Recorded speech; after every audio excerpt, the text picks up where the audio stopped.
Hey, what's up there, YouTubers? Edgeman Synergy coming to you guys here today with another deck tech. So today we are going to be taking a look at a standard build, and it is Junk Planeswalkers. So a lot of people have been requesting this for some time. I've been working around it, but I never really jumped into it too huge, and I never really followed up with the ideas that I had until now. This deck is more so inspired by the green and black Gorgon Golgari Planeswalker that's coming out in Return to Ravnica. But this is still a pre-Return to Ravnica deck, so don't think that I'm going to have Return to Ravnica cards in here. But that's kind of what re-sparked some interest in trying to build a Junk Tokens deck or Junk Planeswalkers. It's both kind of that type of a deck. We use Planeswalkers, we take advantage of making tokens, and it's also kind of a mid-range deck because we're dropping board wiping removal and then replaying tokens with our Planeswalkers and stuff like that. But nonetheless, whenever Return to Ravnica comes out, I'm going to have an update for this deck because I'm going to be running the new Golgari Planeswalker along with stuff like Rootborn Defenses to populate whenever she hits her ultimate and stuff like that. But I'll save some interesting ideas for that video whenever that comes out. But we have our Junk Planeswalkers slash tokens slash mid-range that we're going to be taking a look at here today. So before we get to that, if you guys have any suggestions for decks that you would like to see, please leave it in the comments down below, and I'll take it into consideration for future deck techs. And also, there's a playlist down in the description below where you guys can check out the previous decks that I've covered. But for now, we're going to stick to this deck and taking a look at it.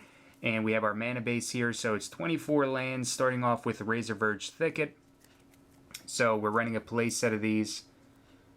It's going to switch out for the shock lands whenever they come out and Return to Ravnica. So we have a play set of Razorverge Thicket. Sunpetal Grove, play set as well, giving us green and white. The deck is really heavy on green. A little bit less heavy on white, and then mainly a splash of black, but it's all really tastefully there in the deck.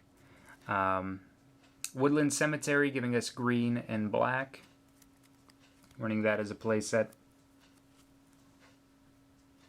Then we have Gavony Township for utility. We have two of them.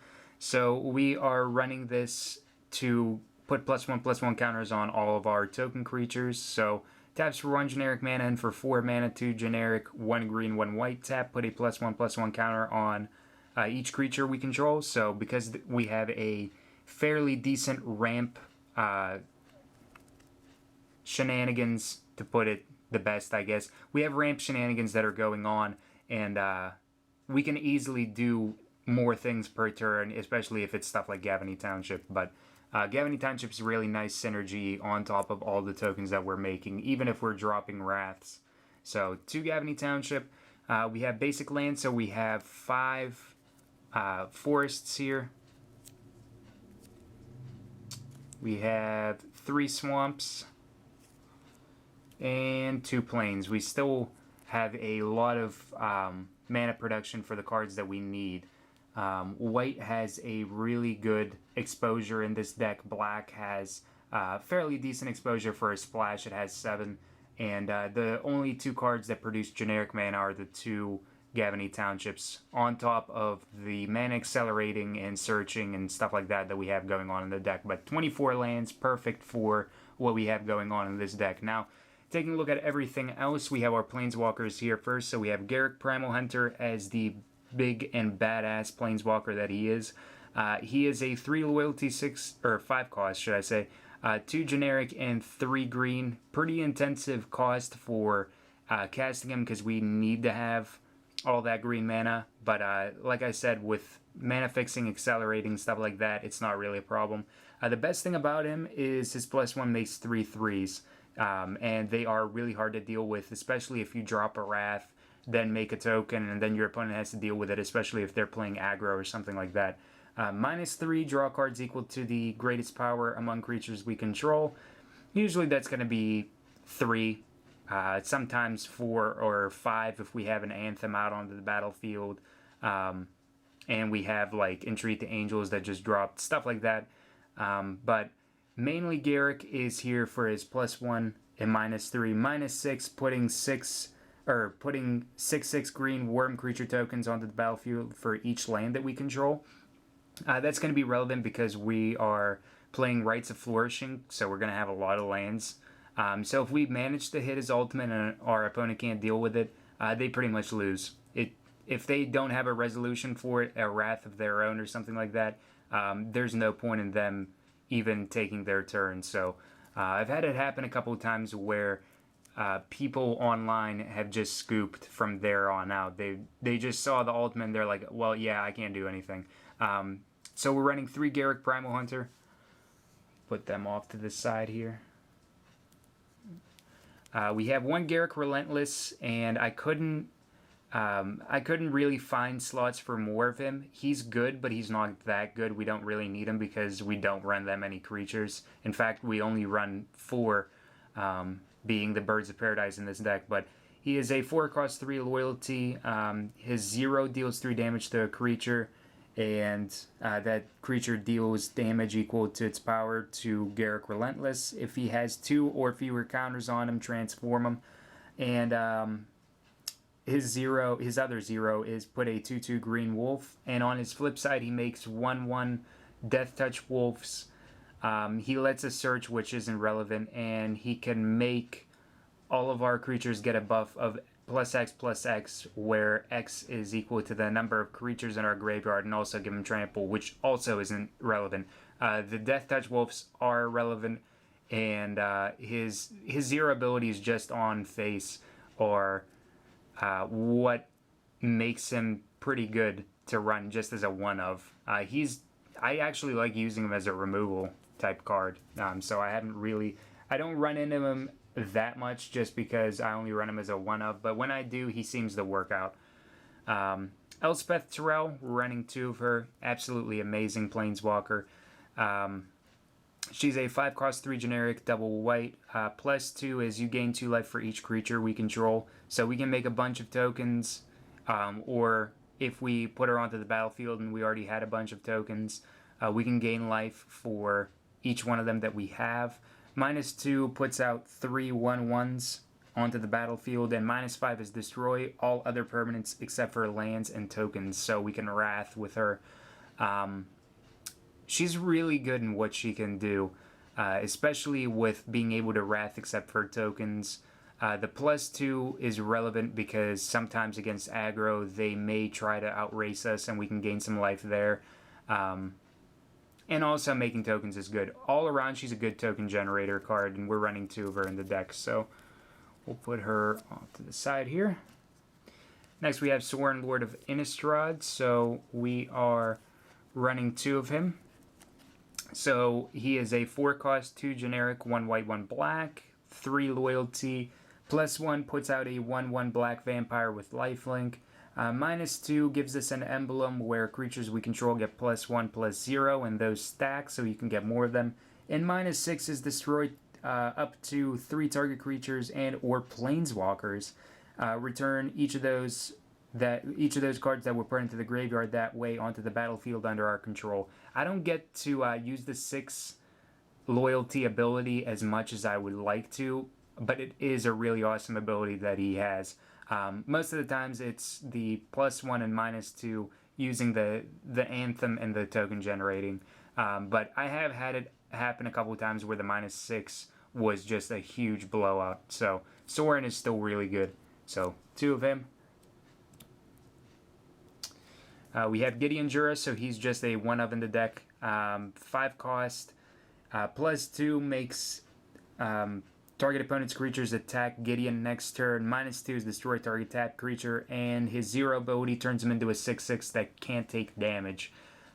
So overall, he's a really good aggro deterrent just because he's going to force all of your opponent's creatures to attack him. So that's one of those ways to stay in there, aside from board wiping with whenever it comes up to aggro matchups. So just 1 of Gideon. And then we have 1 Karn, so he's the last planeswalker that we have in here. So 6 loyalty, 7 cost, +4, target player exiles a card from his or her hand, -3, exile target permanent, and -14, restart the game. I'm pretty sure all of you guys know how Karn works. But overall, he's really good because just on the spot, he can just exile stuff that we don't want to see. And also, he can force our opponent to start exiling stuff from their hand that they might not necessarily want to get rid of. So, 1 Karn, big finisher dude. 7 cost, but he's the only 7 cost that we have in here. For creatures, we only have 4 of them. Birds of Paradise. Play set of them. We don't know yet if Birds of Paradise are going to be reprinted as far as the time of this recording goes, but everybody's fairly certain that we're going to get a reprint of Birds of Paradise. If we don't, just run Arbor Elf, but Birds of Paradise is still really good, so we're running a play set, and even if we're dropping Wraths and stuff like that, it doesn't really matter. Birds is here to accelerate us really early on. Late game, it doesn't matter if we Wrath our own bird away, just because we already have the mana and the stuff onto the battlefield that we need. So, play set of birds. For more kind of ramping, we have Caravan Vigil. So, this is going to play off of Rites of Flourishing a little bit. For 1 green, we search our library for a basic land, reveal it, and put it into our hand, then shuffle our library. Morbid, if a creature died during this turn, we can put that card onto the battlefield instead. But the big thing about it is when we have Rites of Flourishing out there, we can Caravan Vigil, find a land that we need, and if we didn't play multiple lands per turn, because Rites of Flourishing lets us play more than 1 per turn, we can Caravan Vigil, find another land that we need for a specific mana, and put it onto the battlefield. So, Caravan Vigil is good. Farseek is going to be better once the shock lands are out. So, that's the reason why I'm not running Farseek. Caravan Vigil is good, especially with Rites of Flourishing, and because we're running Wrath cards like Day of Judgement. But aside from that, especially if you like attacks and your opponent chump blocks tokens or something like that, or blocks, you swing in with a bunch of 1/1s and your opponent blocks with 1 big creature on one of them, and then you drop Caravan Vigil to search. That's another thing that can just work for us. Then we have Rites of Flourishing that we just talked about. So Rites of Flourishing is really awesome. We're running a playset of it. 3 cost, and this is our ideal turn to play off of birds. But at the beginning of each player's draw step, they draw an additional card, and each player can play an additional land on each of his or her turns. So it's going to let us draw a whole lot, and at the same time, it's going to let us play a lot of lands. So it's going to let any other deck try to play all the things that they have, and we're going to have resolutions, especially if it's aggro deck. We're going to be able to drop all the Wraths and all the good things to really slow down aggro. But whenever it comes to control, we just side in stuff like Oblivion Rings. Control is not a bad matchup either, because we can outrace control and just get there really quick. So, play set of Rites. For token generation, we have 1 Entreat the Angels. We don't want to run a lot of these because we are drawing multiple times per turn with Rites, so Miracle isn't as relevant. But as a big game finisher, we can put out a bunch of 4/4 Angel creature tokens onto the battlefield with flying. So Entreat the Angels is just a absolutely boss finisher card. Then we have Lingering Souls. So Lingering Souls is still really good. Obviously, Bonfire of the Damned can get rid of Lingering Souls pretty easily, but in this type of a deck, it's still really good just because we have the flashback that we can play off of, and we can just work around that, and that's another reason why we do run black in the deck, is to flashback Lingering Souls and also play Sorin. But 3 to cast, put 2 1/1 white spirit tokens with flying onto the battlefield, flashback for 1 generic and 1 black. So flashback that is cheaper than the actual casting cost is awesome. So we have a playset of Lingering Souls. We have Timely Reinforcement, so we're running 2 of these, and these are absolutely amazing against really heavy aggro decks, especially stuff like red-green aggro and anything that's trying to use Bonfire of the Damned. So for 3 mana, if we have less life than our opponent, we gain 6 life, and if we have fewer creatures than our opponent, we get 3 1/1 white soldier creature tokens onto the battlefield. So it's a great way to gain back some life against mainly like red variants. Any aggro variants with red are really annoying just because of Bonfire, and this is one of those ways where game 1 we can really have a good matchup against it, and then game 2, game 3, we can side in more timely reinforcements. Obviously, it hasn't been reprinted in M13, so after M12 rotates, we're not going to have the advantage of playing it anymore. But we have 2 timely reinforcements. Intangible Virtue, we're running this as a 2 of, so 2 mana, 1 generic, 1 white creature tokens we control get +1/+1 and have vigilance. So I didn't want to run this as a playset just because the more you kind of want to see this card, you see it way too much. The more copies you play of it. As a 2 of, it's really nice because you're still going to see it, especially because you're going to be drawing a lot with Rites of Flourishing and also Garruk combined in there. But Intangible Virtue is really nice, especially when you already have some stuff on the battlefield. You can drop it, swing in with your creatures, and still have them as blockers. So Intangible Virtue is a really, really amazing card as an anthem. So we're running 2 of these.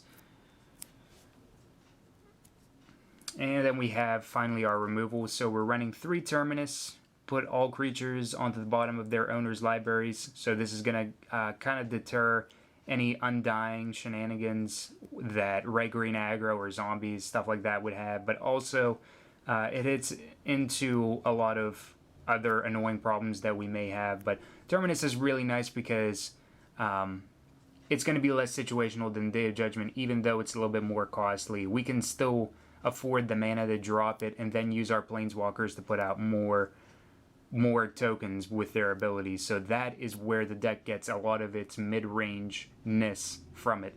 But we're running 3 Terminus, and then we have some Day of Judgments. So we're running 2 Day of Judgments, and it is a 4 cost, so it's going to be less mana than Terminus, but obviously, like I said, it hits into the problems where Terminus would not with Undying and stuff like that. But if we really need to get a better sideboard option against Undying, Sever the Bloodline is the better choice, and another reason why we run black in the deck. But Sever the Bloodline's nice as a sideboard tech. Day of Judgment's still really good. It's a really amazing card against other aggro types, so we don't really have to worry a huge amount about anything as far as aggro goes, because this deck can board wipe, put out more tokens, and your opponent just has to deal with it, really. So that is the junk tokens / Planeswalkers deck that I have for you guys here today. So hopefully it inspires some ideas. The entire deck list is down below with the sideboard that I run for it, so you guys can check that out, as well as the other deck decks that I have in that playlist in the description as well. Thank you guys for watching. Remember to like, favorite, and subscribe if you guys enjoyed this video, and more Magic the Gathering videos will be out soon. So until then, guys, thank you for watching and have a wonderful, fun-filled Magic the Gathering day.